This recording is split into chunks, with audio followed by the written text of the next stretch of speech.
Hello everyone, this is Vikas Misra. Welcomes you all to my YouTube channel. So today we are going to discuss the same topic as we had discussed in the previous session, that was based on the error detections of miscellaneous questions. So चलिए हम लोग start करते हैं। जो हम लोग previous session में किए थे एरर डिटेक्शन, उसी को हम लोग आगे बढ़ाते हैं और सेशन को स्टार्ट करते हैं। तो क्वेश्चन नंबर फर्स्ट के साथ हम लोग देखते हैं और समझते हैं कि कॉन्सेप्ट को। चलिए क्वेश्चन नंबर फर्स्ट हमारा है। The question first is saying that no sooner did I open the door when the rain heavy and stormy rushed in making us shiver from head to foot. तो ये questions मैंने read किया। अब इस questions को ध्यान से पढ़ते हैं और एक एक लाइन समझते हैं, एक एक वर्ड पर ध्यान देते हैं, कहीं एरर तो नहीं है किसी पार्ट में या एरर फ्री क्वेश्चंस है। चलिए देखते हैं। नो सूनर का हिंदी होता है जैसे ही या ज्यों ही, जैसे ही या ज्यों ही।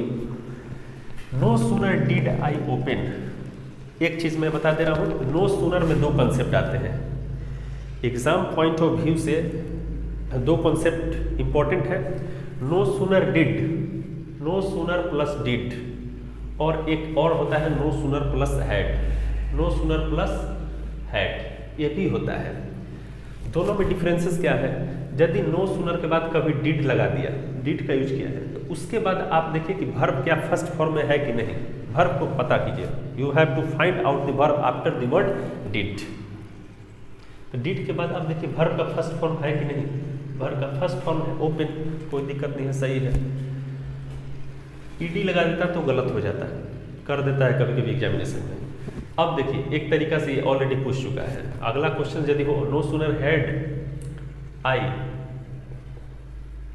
ओपन द डोर, यहाँ ऐसे रहता है, अगर यहाँ ईडी हट जाता है, ओपन जैसे यहाँ लिखा है, इस सेंटेंस में ईडी लगा देता है, इसमें ईडी नहीं लगाता है, गलत कहाँ है? तो पार्ट ए में हो जाता है कि no sooner did I open नहीं होता है, ओपन होगा तब जाके सही होगा, डिड प्लस वर्ब का फर्स्ट फॉर्म। लेकिन हैड लगा दिया तो ईडी लगेगा वर्ब का थर्ड फॉर्म।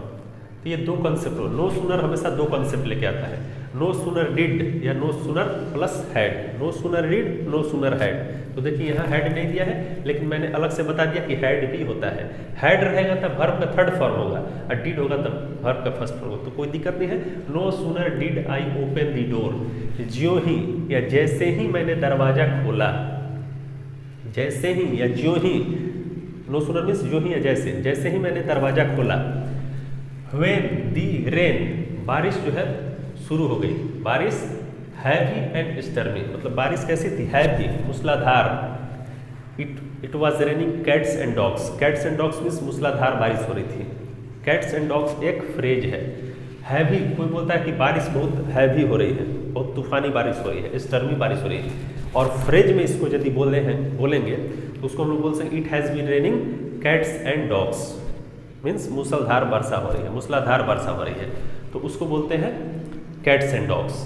कुछ लोग उसी को बोलते हैं हैवी, हैवी रेन बोलिए, बारिश हैवी हो रही है, बहुत तेज बारिश हो रही है या मूसलाधार बारिश हो रही है, तो हैवी भी लोग बोलते हैं और कैट्स एंड डॉग्स का भी यूज करते हैं। तो यहाँ फिलहाल हैवी दिया है। तो बारिश कैसी है? हैवी और स्टर्मी, स्टर्मी मीन्स तूफानी बारिश, स्टर्मी मीन्स तूफानी। ओके, रस्ट इन शुरू हो गई। Making a shiver, shiver means होता है कांपना या कपा देना किसी को। From head to mouth, head to mouth नहीं, head to feet. Head to mouth भी एक फ्रेज है, वैसे हेड टू माउथ भी एक फ्रेज है, लेकिन यहाँ हेड टू फुट है। हेड टू फुट का मतलब होता है सिर से लेकर, हेड मीन्स सिर और फुट मीन्स पैर, सिर से लेकर पांव तक। और इसको क्या बोल सकते हैं? टॉप टू बॉटम, ये भी तो बोल सकते हैं। हेड टू फुट बोल सकते हैं, या दूसरे वर्ड में हम बोल सकते हैं कि टॉप टू बॉटम, ऊपर से लेकर नीचे तक, मतलब पूरे बॉडी को हमको कपा दिया। ये बारिश इतना तूफानी हो रहा था कि वो ठंडा का माहौल कर दिया, मौसम जो है ठंडा जैसा कर दिया और सभी को कपा दिया, थरथरा गए लोग, कांपने लगे। यदि इंसान कांपता है तो वहाँ हम लोग सीवर का यूज करते हैं, वहाँ ट्रेम्बल का यूज नहीं करते हैं या वाइब्रेट का यूज नहीं करते। वाइब्रेट मीन्स भी कांपना होता है, लेकिन इंसान आमतौर पर वाइब्रेट नहीं करता है, कि शीवर होता है, कांपना होता है। बुखार में भी ठंड लगते हैं तो थरथराते हैं, कांपते हैं, तो वहाँ भी सीवर होता है, वहाँ हम लोग वाइब्रेट का यूज नहीं करते, वो गलत हो जाएगा। तो देखिए no sooner did I open the door, ठीक है। अब एग्जाम में गलती क्या करेगा गलती एक ही करता है वो कि व्हेन लगा देगा। नो सूनर के बाद आपको एग्जाम में यदि मिलेगा तो गलती एक ही चीज, दूसरा गलती कुछ नहीं करेगा। पेपर में यदि मिलेगा दूसरा गलती यहाँ नहीं मिलेगा, ये सेंटेंस गलत है, व्हेन नहीं होगा, लेकिन वो व्हेन ही लगा के क्वेश्चन देगा, दूसरा वेयर लगा के क्वेश्चन नहीं पूछेगा। वेयर भी लगा देगा तो भी तो गलती होगा, हाउ भी लगा देगा गलत होगा, लेकिन वो गलती नहीं करेगा। वो गलती करेगा तो यही गलती करेगा, उसका भी एक लिमिट है। तो नो सूनर के बाद व्हेन ही लगाएगा, जो कि ये गलत हो जाता है। यहाँ पे देन का यूज करते हैं, देन, THAN, देन। आप लोग THEN मत यूज कीजिएगा, THEN उसका मतलब होता है तब, देन उसका यूज नहीं कर, THAN देन का यूज करते हैं। नो सूनर प्लस देन, हमेशा नो सूनर आपको कहीं भी दिख जाए तो आप उस सेंटेंस के बाद आगे खोजिएगा, ढूंढिएगा कि देन दिया है कि नहीं। देन के अलावा यदि कुछ मिल जाए तो समझिएगा कि उसी पार्ट में एरर है, वहाँ देन के अलावा दूसरा कुछ यूज नहीं होता है। नो सूनर प्लस हमेशा than, always we have to use the after the word no sooner. ठीक है, हेड टू फुट इसको लिख लीजिएगा, टॉप टू बॉटम होता है, टॉप टू बॉटम। अगला क्वेश्चन हमारा नेक्स्ट सेकंड क्वेश्चन है। सेकंड क्वेश्चन देखते हैं, hardly. Hardly had I reached the airport. Hardly का मतलब बड़ी मुश्किल से, मतलब कि एयरपोर्ट को मैंने पहुंचा, बहुत मुश्किल से पहुंचा था। ठीक है, hardly had, hardly plus had होता है, आई हैड होगा तब V3 हो जाएगा। देखिए ईडी लगाया हुआ सही है, जैसे हैड प्लस V3 होता है, हैड प्लस V3। ठीक है, कोई दिक्कत नहीं। तो hardly had I reached the airport, बड़ी मुश्किल से मैंने एयरपोर्ट पहुंचा। ठीक है, वेयर आई लर्न अबाउट, मैंने सीखा, मैंने देखा, क्या पाया, मैंने क्या सीखा, द पावरफुल बॉम्ब एक्सप्लोजन।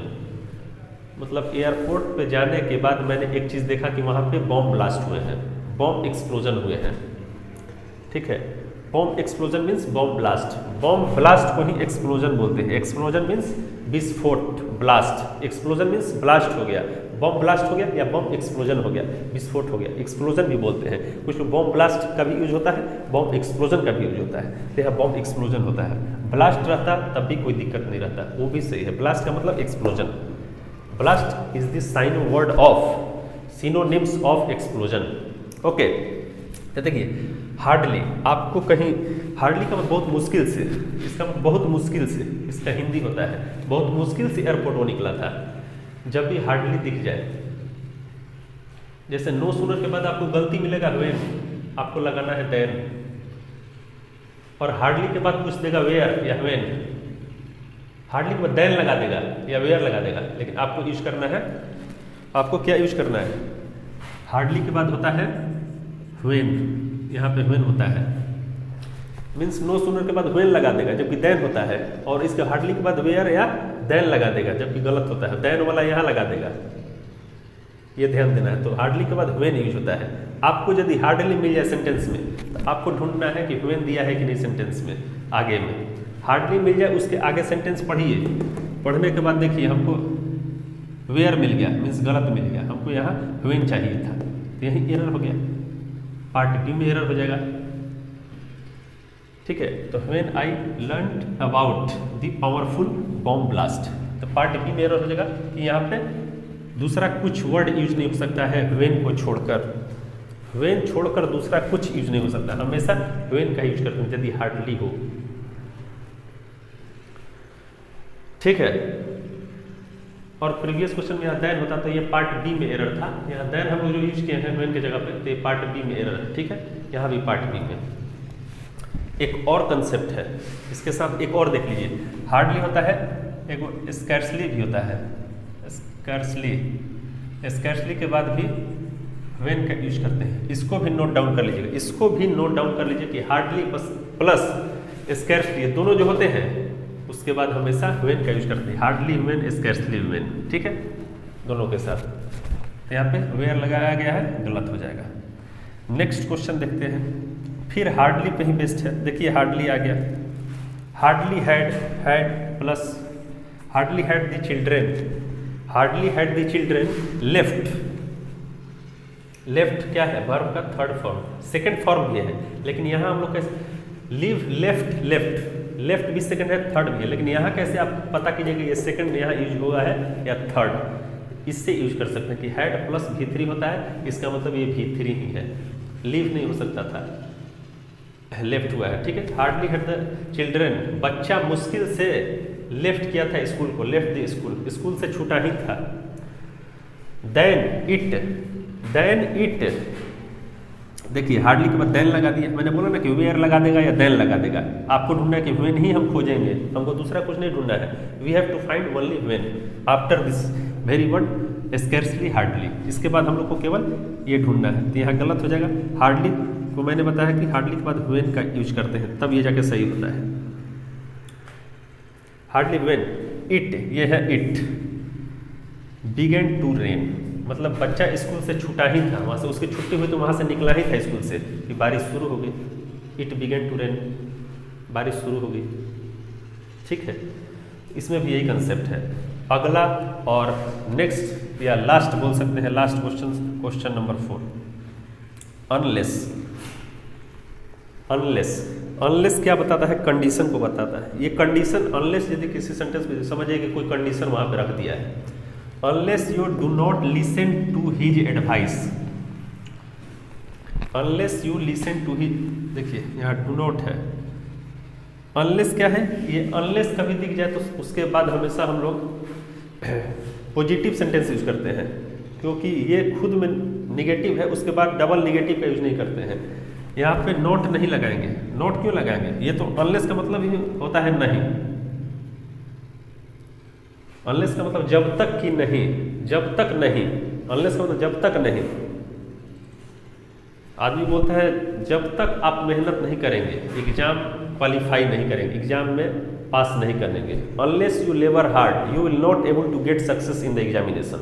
यदि आप एग्जामिनेशन की तैयारी कर रहे हैं, आप मेहनत नहीं करते हैं, अनलेस यू वर्क हार्ड, यदि आप कड़ी मेहनत नहीं करते हैं तो आप एग्जाम पास नहीं कर पाएंगे, you will not able to pass the examination. ठीक है, तो अनलेस यू वर्क हार्ड होता है, डू नॉट वर्क हार्ड नहीं होता है, क्योंकि डू नॉट क्या, अनलेस बोल दिया तो वही क्लियर हो गया, उसी से पूरा सेंटेंस क्लियर हो गया कि अनलेस जब तक कि नहीं आप करते हैं क्या, लिसन टू हिज एडवाइस, उसके एडवाइस को, उसके परामर्श को आप यदि नहीं सुनते हैं, लिसन टू हमेशा होता है, listen to me, listen to his advice, तो लिसन टू होता है। ठीक है, एडवाइस, उसके एडवाइस को यदि आप नहीं सुनते हैं, जब तक नहीं सुनते हैं तब तक मैं I am not going to help you, आप उसके एडवाइस को नहीं मानिएगा तब मैं आपको हेल्प नहीं करूँगा। उसके एडवाइस को आप यदि नहीं मानते हैं, जब तक आप नहीं मानिएगा उसके एडवाइस को, unless you listen to his advice I am not going to help you, यदि जब तक आप उसके एडवाइस को नहीं मानते हैं मैं आपको हेल्प नहीं करूँगा। तो ये कंडीशन हो गया। अनलेस क्या बताता है? ये कंडीशनल सेंटेंस का पार्ट है। अनलेस क्या है? अनलेस और अनटिल, अनलेस भी होता है, एक अनटिल होता है। अनलेस कंडीशन शो कर देता है, अनटिल भी कंडीशन होगा लेकिन टाइम के साथ, इसमें तो टाइम बंधित नहीं किया है, अनटिल मीन्स टाइम बंधित कर देता है, वो हम लोग कंडीशनल सेंटेंस में पढ़ेंगे। फिलहाल ये हमारा एरर रहा। ठीक है, तो नो सूनर के बाद हमेशा खोजिएगा देन, लगाएगा व्हेन, आपको यहाँ सतर्क रहना है। हार्डली के बाद हमेशा देन लगा के क्वेश्चन देगा या दूसरा कुछ लगा के देगा, आपको केवल फाइंड करना है कि हार्डली के बाद व्हेन दिया है या नहीं, आपको व्हेन से मतलब है, hardly when, scarcely when. Unless के बाद निगेटिव सेंटेंस यूज नहीं करते हैं, नॉट नहीं आता है। अनलेस कहीं या अनटिल दिख जाए सेंटेंस में, आपको यदि नॉट मिल जाए वहीं काट दीजिएगा कि उसी पार्ट में एरर है, तो यहाँ पार्ट ए में एरर हो जाएगा, पार्ट यहाँ ए में एरर हो जाएगा। ठीक है, और तीसरा क्वेश्चन में मैंने क्या किया था, hardly had the children left the school when, तो व्हेन किस में है? पार्ट सी में है, यहाँ पार्ट सी में एरर था, तो सी डी ऐसे हो गया। तो ये हमारा सेशन रहा आज का, और मिलते हैं कुछ और क्वेश्चंस के साथ नेक्स्ट सेशन में।